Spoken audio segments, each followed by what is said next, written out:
Okay, so you ready to do this? Get ready to dive into what I think is one of those bizarre moments in American history. We're talking about Donald Trump's second term as president. We're going to try to unpack his first 72 hours back in the White House. And just to give you an idea of how crazy this is, it makes a Hollywood action movie look pretty tame. Yeah, sounds like a lot to unpack. It is. We've got executive orders that are flying faster than I think a SpaceX rocket. Mountains are getting their names changed. And we've even got a tech CEO giving us a hand gesture that I think is raising eyebrows worldwide. To help us make sense of all of this, we've got Linda here with us. Hey. So, Linda, you've been analyzing the audio and footage of these first few days of the second Trump presidency. What's the overall vibe you're getting from all this? It's chaotic, to say the least. I think what's most striking is the amount of whiplash we're seeing in American politics right now. You've got to remember that Biden spent 4 years undoing so many of Trump's policies, and now we're essentially just watching a political ping pong match as Trump goes back and tries to reinstate all of those same policies. It's like we hit the rewind button on history. It really is. And he's not wasting any time either. You've been combing through this stuff. What can you tell us about the sheer volume of executive orders we've seen in just these first few days? Well, it's absolutely unprecedented. He's revoked something like 78 of Biden's executive orders, and he signed like almost 200 of his own in just 72 hours. Wow. It's honestly dizzying the pace of change that's happening, and it just signals his determination to assert his agenda right from the start. And one of the things that appears to be right at the top of that agenda is immigration. He wasted no time in declaring a border emergency and pretty much shutting down the border. Absolutely. Immigration was a cornerstone of his first term, and it's very clear that he's doubling down on that this time around. He's reinstated the Remain in Mexico policy, which is super controversial, Remind us what that is for listeners who might not remember all the details. Basically, it forces asylum seekers to wait in Mexico while their cases are processed in the U.S. And it's faced a ton of legal challenges, and human rights groups have been very critical of it. And of course, he's also talking about mass deportations, and he's taking aim at those so-called sanctuary cities. Right. Sanctuary cities, as you know, are cities that try to limit their cooperation with federal immigration enforcement. So they essentially try to create safe havens for undocumented immigrants. And by targeting them, Trump is very likely going to set off a whole bunch more legal battles, because it raises a lot of questions about the balance of power between the federal and local governments. And then, of course, there's the whole thing with the Alien and Sedition Act. Yeah, that's a name I haven't heard in a while. Remind us what that's all about for listeners who might not be familiar with it. Okay, so it's a really old law from 1798, like way back then. It's rarely used, but it essentially lets the president detain and deport immigrants who are considered to be a threat to national security. And, well, Trump invoking it now has really raised a lot of eyebrows. I mean, a lot of legal experts are saying that it just doesn't apply to the situation, that it doesn't really fit. And some people even see it as a blatant attempt to just target and silence anybody who disagrees with him. It certainly fits the narrative of a much more aggressive, assertive Trump in this second term, right? Yeah. And speaking of assertive, he's also taking aim at birthright citizenship. Right, which is, something that's been a guaranteed right for more than a century. Right, under the 14th Amendment. Exactly, which grants citizenship to anybody born on U.S. soil. And now Trump's saying that children of undocumented immigrants should not be entitled to citizenship, which is such a bold move. It could totally transform American society. And I mean, it's almost certain to end up going all the way up to the Supreme Court. It's almost like a parallel to the whole thing with overturning Roe v. Wade. It really is. Both of them were basically considered settled law for decades. And now we're seeing these huge precedents challenged. It feels like we're in a period of just major upheaval. You're right. It really does feel that way. These are turbulent times for sure. And it just seems like Trump is determined to shake things up even more. Well, and we can't ignore the pardons either. Oh, right. I mean, he did pardon thousands of his supporters who were involved in the January 6th Capitol riot, which was controversial, but not really unexpected. No, definitely not. I mean, that was totally in line with how he's acted in the past, with his loyalty to his base. I think what was more surprising, though, was Biden's move. You mean Biden issuing that preemptive pardon for his own family members? That was out of left field. Yeah, it really was. It's completely unprecedented for a president to issue a pardon preemptively like that. And I think it just speaks to this really polarized and maybe even paranoid political climate that we're in right now. Yeah, it really feels like everybody's just on edge waiting for the next bombshell. It does. Speaking of bombshells, Trump also didn't waste any time in rolling back the progress that had been made on gender recognition. Now he's officially recognizing only 2 genders. Right. And that was such a clear signal to his conservative base. It's going to have such far-reaching social and cultural implications. And, it's raising concerns about discrimination against transgender individuals and potentially even further marginalization of groups that are already vulnerable. It's a stark reminder of just how divided the country is, culturally. Yeah.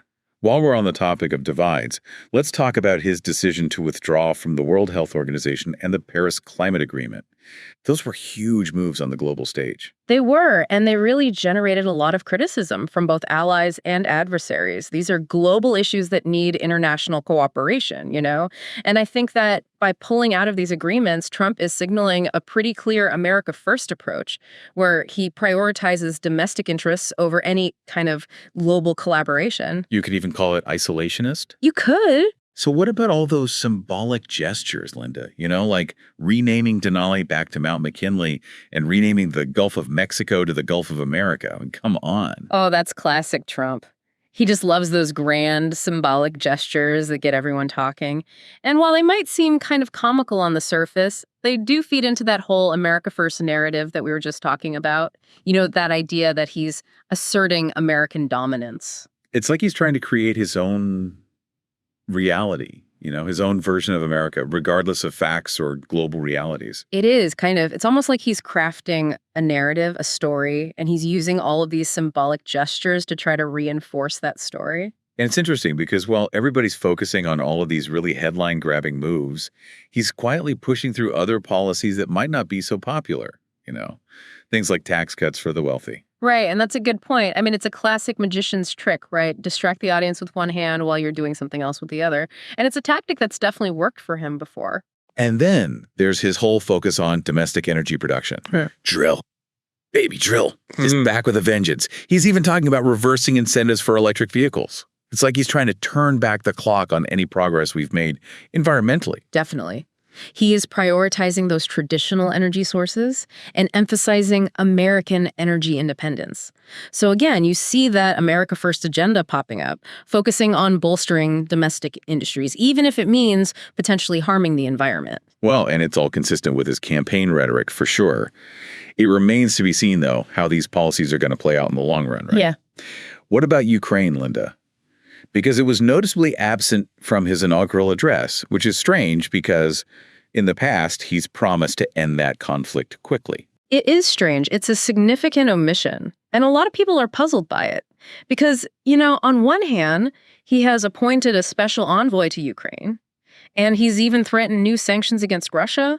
But then on the other hand, his silence during the inauguration suggests that Ukraine might not be as high on his list of priorities as some people anticipated. It is a head-scratcher, for sure, especially since he was so vocal about wanting to broker a peace deal. Right. Seems like we're getting a lot of mixed signals, right? We are, and it's hard to figure out what his true intentions are. I guess we'll just have to wait and see how his Ukraine policy actually unfolds over the next few weeks and months. Okay, and speaking of mixed signals, let's talk about this unusual second inauguration. I mean, for starters, it was held indoors at the Capitol, which is a real departure from tradition, right? It is. And then on top of that, the whole thing just felt more like a campaign rally than it did a formal ceremony. Yeah, it definitely had a very different vibe to it. And I think that scaled down event and that rally-like atmosphere are a reflection of the political climate right now, you know, how polarized everything is. Even his speech, which was surprisingly partisan for an inaugural address, I mean, it felt like it was more about attacking his opponents than it was about uniting the country. Oh, and who could forget that awkward moment when the singer's backing track failed? She had to perform a cappella. I know, it was almost symbolic, wasn't it? Yeah, it was like a little glitch in this carefully orchestrated performance. It was really memorable, though. And, it did kind of add a touch of human fallibility to an event that was otherwise, very highly produced. For all of the drama and all the controversy, there did seem to at least be this sort of amicable interaction between Trump and Biden during the actual transition of power, right? Yeah. I mean, it was a stark contrast to Trump's behavior after his first loss to Biden. Yeah, you're right. They were exchanging pleasantries. They even shared a couple of laughs. It was just a moment of civility, in the middle of this really contentious political landscape. And all those little meme-worthy moments, like Melania Trump's outfit or the change in Biden's helicopter call sign. I mean, they just added a little levity to the whole thing. Speaking of meme-worthy, we do have to talk about Elon Musk because, that guy is a walking, talking meme generator. He is. But this time, it was for all the wrong reasons. His Sieg Heil gesture during his speech at the Capital One Arena caused quite a stir. Yeah, it was super controversial for sure. And, it sparked a lot of debate about his intentions. Like, what did he mean by the gesture? Exactly. Some people jumped to his defense saying, oh, it's just an awkward movement. It wasn't intentional. While other people had condemned it as a deliberate display of Nazi symbolism. So, Linda, what's your take? What was going through his head? I honestly don't know. It's hard to say for sure. I mean, he's a really complex guy, and his actions are sometimes really unpredictable. But I will say that the gesture was undeniably reminiscent of those Nazi salutes. And so it's totally understandable why so many people were offended by it. Yeah, it's a reminder that even really brilliant minds can sometimes have lapses in judgment. And that actions, especially the actions of people in the public eye, have consequences. Yeah. They absolutely do. And especially in the age of social media where those consequences can be amplified so quickly and they can have a really lasting impact. It's a real cautionary tale for sure for anybody who's in the public eye. Linda, speaking of cautionary tales, let's talk about this America First agenda of Trump's. Okay. We've been kind of touching on it throughout this whole conversation, but I think it's worth examining in a little more detail. You're right. It's a really core principle of Trump's political philosophy, and it definitely resonates with a big portion of the American electorate. It's based on this idea that, above all else, the U.S. should prioritize its own interests, even if that means pulling out of international agreements or imposing tariffs on allies. And of course, critics of this approach say it's really short-sighted. Yeah. That it's ultimately harmful because it alienates allies and undermines global stability. And that's a valid concern. It definitely has led to increased tensions with traditional allies and, a more isolationist stance from the U.S. on the world stage. And it remains to be seen how that approach is going to play out in the long run. Is it going to lead to more prosperity in America like Trump claims? Or is it going to further isolate the country and damage its standing globally? You're right. That's the big question. And it's one that I think is going to be debated and analyzed for years to come. And it leads us to another question. The inconsistency between Trump's campaign promises and what he's doing since taking office. Right. There have been some notable discrepancies, especially when it comes to trade and foreign policy. You're absolutely right. For example, during the campaign, Trump was extremely critical of free trade agreements. He said that they were hurting American jobs. But then once he took office, he actually became much more cautious in his approach. He ended up renegotiating those agreements rather than just completely scrapping them. Right. And he also promised to impose tariffs on goods from China and Mexico. But, those tariffs have been met with mixed results. And in a lot of cases, they've just led to higher prices for American consumers. Exactly. And then on the foreign policy front, even though he campaigned on a platform of America First, he's also shown a willingness to engage in military interventions, like, for example, the airstrikes in Syria. It almost seems like he's trying to balance, his campaign rhetoric with the realities of actually governing. It is a very delicate balancing act, for sure. And it's not one that he's always managed to pull off successfully. But it is early in his term. It is. And it's totally possible that his policies will continue to evolve over time. That's true. We just have to wait and see what the next 4 years bring. One thing is for sure, though, it's going to be a wild ride. We'll be here for it. Every step of the way, unpacking all the chaos and trying to make sense of all the madness. Absolutely. And we really encourage you, the listeners, to join us on this crazy journey too. Share your thoughts, your insights, your concerns, because at the end of the day, the future of America is really in all of our hands. Wise words, Linda. We're going to have to wrap up part 1 of this deep dive into Trump's second term here, but don't go anywhere. In part 2, we're going to be taking a closer look at the economic and social implications of all of this stuff. We'll be exploring the potential impact on jobs, healthcare, education, and a lot more. Stay tuned, because things are about to get really interesting. All right, so welcome back to our deep dive into the first 72 hours of Trump's second term. I feel like we've already covered so much ground. We have. From that just crazy flurry of executive orders to those controversial pardons. But now we really need to shift gears a little bit and focus on how all of this might impact everyday Americans. Exactly. I mean, we've seen a lot of these dramatic pronouncements and all, but what do they actually mean for, people's jobs, their healthcare, their wallets? That's what we're going to dig into now. Okay, so let's start with the economy. One of the biggest things that's happened is Trump's push for those tax cuts, especially for corporations and, wealthy individuals. That was a key promise during his campaign, and he seems really determined to make good on that promise. Oh, he definitely does. And his argument, of course, is that those tax cuts will help stimulate the economy and create jobs. The idea is that if businesses have more money, then they'll invest more, they'll hire more people, and that'll boost the economy as a whole. It's trickle-down economics, right? Right. But critics would say that it just benefits the wealthy and doesn't really do much to help the middle class or working families. That's a huge criticism of that approach, for sure. And, it's a debate that's been going on for decades. You've got economists on both sides making really compelling arguments. I think, honestly, we're going to have to wait and see what the long-term impact of these tax cuts is really going to be. Data can be spun in so many different ways, and it's really only time that will tell us what the real-world consequences are going to be for people. But what about trade? Because Trump has been so critical of all these free trade agreements, saying they hurt American jobs and businesses. He's put all these tariffs on goods coming in from China, Mexico, other countries. He's even threatened to just pull the U.S. out of the World Trade Organization altogether. It's a very, protectionist approach, and the reaction from economists has been kind of mixed. It has. Some economists would say that it's totally necessary to protect American industries from unfair competition. They say that globalization has led to all these job losses and a decline in American manufacturing. And so they see these tariffs as a way to try to level the playing field and bring back some of those jobs to the U.S. But others worry that this is going to lead to a trade war, that it could backfire and end up hurting the global economy. And we've already seen these tariffs have an impact on American consumers who are paying more for a lot of different goods now. That's right, because ultimately the cost of these tariffs is being passed on to the consumers, which could lead to inflation, and people just won't have as much buying power.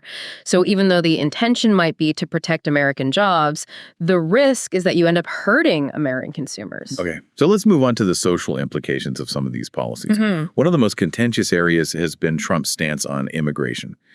And we talked about this a little in the last segment, but it's worth just emphasizing how hardline his approach really is. I mean, he shut down the border. He brought back that Remain in Mexico policy. He's pushing for mass deportations. He's going after those sanctuary cities. All of it has just inflamed tensions. Yeah, for sure. These policies are deeply, deeply divisive, and, they've sparked protests and legal challenges all over the country. His supporters would say that these policies are necessary to protect national security and enforce the rule of law. They'd say that unchecked immigration is a real threat to American jobs and safety. But then his critics would say that these policies are just cruel and inhumane, that they violate the basic rights of immigrants and asylum seekers. They point to what's happening at the border, that humanitarian crisis, the separation of families, the detention of children in these really terrible conditions. Right. And so it becomes a moral issue as well as a legal issue. It goes to the heart of what kind of country America really wants to be. It's about how we treat the people who are the most vulnerable. And I think it's a debate that we're going to see continue to rage on throughout Trump's second term. And then there's healthcare. Trump has made a lot of promises about that too, but he hasn't necessarily delivered. He keeps saying he's going to repeal and replace the Affordable Care Act, but so far he just hasn't been able to. And in the meantime, you have millions of Americans who are still relying on the ACA for their health insurance. Yeah, and all that uncertainty about what's going to happen with healthcare is causing a lot of stress and anxiety for people. They don't know if they're going to be able to keep their insurance, or if they're going to be able to afford their medications, or if they'll even be able to get the care that they need. Healthcare is a fundamental human right, and we have to find a way to provide affordable, quality care to all Americans. Couldn't agree more. Okay, so we've got so much to unpack here when it comes to the economic and social implications of all these policies. And, Linda, it feels like we're only scratching the surface here. I think we are. There's still so much more to explore, like education, the environment, social issues like LGBTQ rights, and gun control. You're right. We've barely scratched the surface. And these are issues that are impacting every aspect of life in America. And I think one of the most important things to remember is that the impact of these policies is not the same for everyone. They're affecting different groups of Americans in really different ways. That's a really important point. We need to be looking at how these policies are impacting different communities, different demographics? Are certain groups being disproportionately affected by this? Are we seeing certain rights being eroded? Those are some of the questions that we really need to dig into. Absolutely. I think we need to look beyond the headlines, beyond the political rhetoric, and try to see how these policies are playing out in the real world for real people. And, that's what we're going to continue to do in the final part of our deep dive. All right, listeners, stick with us. We're going to take a closer look at these specific impacts in part 3. Okay, so we're back for the final part of our deep dive into Trump's second term. Man, it feels like we've been through some kind of crazy political obstacle course. Yeah, It's just been nonstop. Executive orders, policy reversals, and some moments that have just left us scratching our heads. a lot of those. But we've managed to unpack a good bit of it, right? Oh, yeah. We've talked about the immigration crackdown, those economic policies, the impact on healthcare, so much more. Yeah. And I think one of the most important things we've done is highlight how those policies are playing out differently for different groups of people in America. Right. Absolutely. Because it's not just about understanding what's happening, it's also about understanding who it's happening to. It's about looking at how these decisions are actually impacting people's everyday lives. You're exactly right. And that's where things get really interesting, because when you actually start to connect the dots, you begin to see these patterns emerge. Yeah. You can start to see who's actually benefiting from these policies and who's being left behind. Let's talk about some of those patterns then. Let's start with education. Trump appointed Betsy DeVos as his Secretary of Education.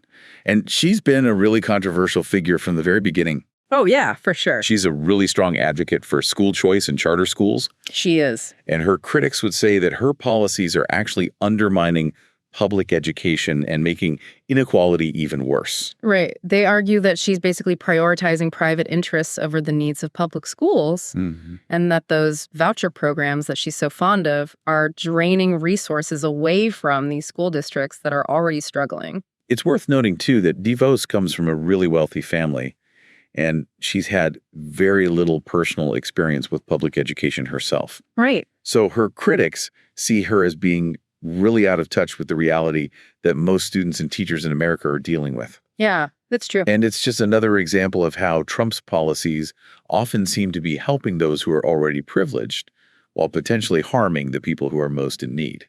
Yeah, I think that's a fair assessment. And we see that same pattern in other areas, too, like the environment, for example. Trump has rolled back so many of those environmental regulations, saying that they're a burden on businesses and they stifle economic growth. Right.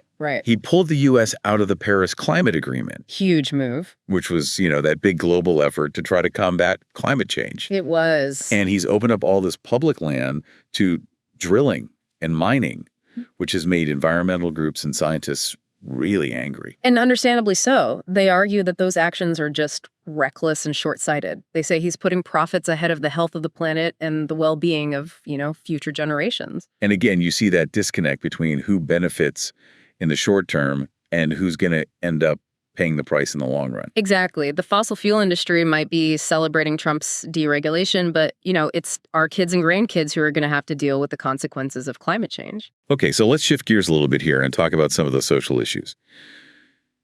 Trump has been such a polarizing figure on things like abortion, LGBTQ rights, gun control. Yeah. He's appointed all these conservative judges to the Supreme Court. Right. Which has made a lot of people worried about the future of Roe v. Wade, about other really landmark rulings. Yeah, he's also rolled back protections for transgender individuals and supported efforts to restrict access to abortion. And of course, all those moves have sparked a lot of outrage from progressive groups and activists who see them as attacks on these really fundamental rights. Of course. But then Trump supporters would say that he's just upholding traditional values, that he's protecting the rights of the unborn. Right. And so it just becomes this huge clash of ideologies, right? It does. It's one that's going to continue to play out in the courts and in the streets. And we can't forget about gun control either. Trump has always been a really strong defender of the Second Amendment. He has. And he's opposed to pretty much any effort to restrict access to firearms. Yeah, and that really frustrates the gun control advocates who say we have to do more to prevent gun violence. Of course. But Trump and his supporters would say that owning a gun is a fundamental right, and that any attempt to restrict that right is an infringement on, their freedom. It's another one of those issues where you see just how divided American society really is. It really is. Let's look specifically at the impact that Trump's policies have had on certain groups of Americans. One group that stands out is the African American community. Right. Because a lot of people see Trump's rhetoric and his policies as racially insensitive and, in some cases, as actually exacerbating racial tensions. Yeah, there are definitely people who feel that way. His response to that white supremacist rally in Charlottesville was widely criticized, and a lot of people condemned the comments that he's made about African countries as being racist. Right. And then his policies on immigration and criminal justice are also seen by some as disproportionately affecting African Americans. It's a really complex issue, and it's got these really deep historical roots. And I think it's going to continue to be a source of tension and division in the U.S. for a long time. Yeah, I think so, too. And then you have the impact on the LGBTQ community. Trump rolled back those protections for transgender individuals. He's appointed a lot of conservative judges who are seen as being opposed to LGBTQ rights. Right. And all of that has caused a lot of anxiety and fear in the LGBTQ community, where people are worried about losing some of those rights they fought so hard for. Absolutely. And it's a reminder that progress isn't always linear.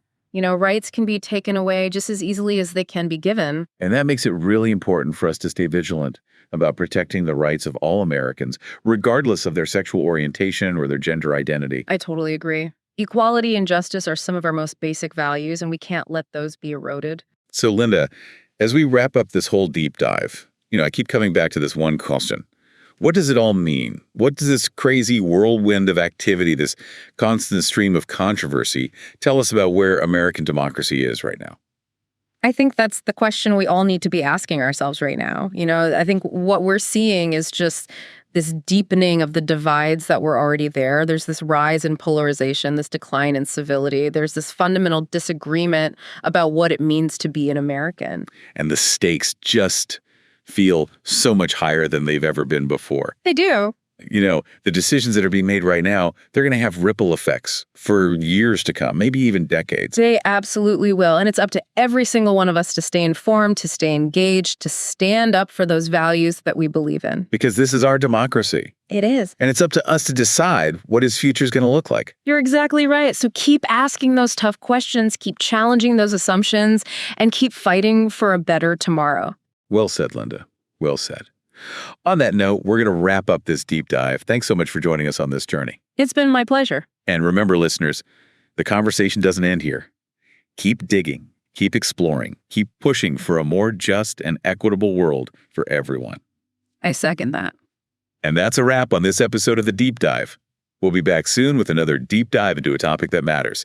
So stay tuned, and thanks for listening.